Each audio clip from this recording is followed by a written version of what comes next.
Hi hello everyone, welcome back to my YouTube channel. ఇక్కడ చూడండి, time and work మీద problems వచ్చినప్పుడు ఎలా చేయాలో నేర్చుకుందాం. ఒక వర్క్ను 6 పీపుల్స్ ఒక డేలో 8 అవర్స్ వర్క్ చేస్తే 9 డేస్లో కంప్లీట్ అవుతుందంట. అదే వర్క్ను 6 పీపుల్స్ ఒక డేలో 3 అవర్స్ వర్క్ చేస్తే ఎన్ని డేస్లో కంప్లీట్ అవుతుంది అనేది క్వశ్చన్.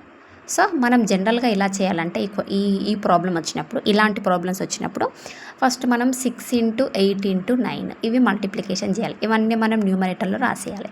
6 × 8 × 9. నెక్స్ట్ మనకు డినామినేటర్లో 6 × 3 అని రాసేయాలి. 6 × 3 అని రాసేయాలి. సో రాసేసినాం. ఇప్పుడు ఏం చేయాలంటే కంప్లీట్ మొత్తం దీన్ని క్యాన్సిలేషన్ చేయాలి. 6 6 క్యాన్సిలేషన్, 3 1 3 3 9. మనకి ఇక్కడ చూడండి, డినామినేటర్లో మనకి ఏం లేవు.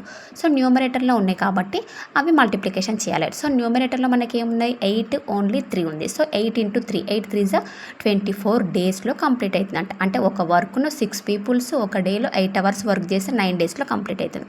అదే వర్క్ను 6 పీపుల్స్ ఒక డేలో 3 అవర్స్ వర్క్ చేస్తే 24 డేస్లో కంప్లీట్ అవుతుందండి. ఓకే, ఇది క్వశ్చన్. సో ఇలాంటి ప్రాబ్లమ్స్ వచ్చినప్పుడు ఇలా చేయాలి. నెక్స్ట్ ఇక్కడ ఇంకొక క్వశ్చన్ ఉంది. ఈ ఆన్సర్ మీకు తెలిస్తే కామెంట్ సెక్షన్లో కామెంట్ చేయండి. నా వీడియో మీకు నచ్చినట్టయితే లైక్ చేయండి, షేర్ చేయండి, సబ్స్క్రైబ్ చేయడం మర్చిపోకండి. Thank you for your watching.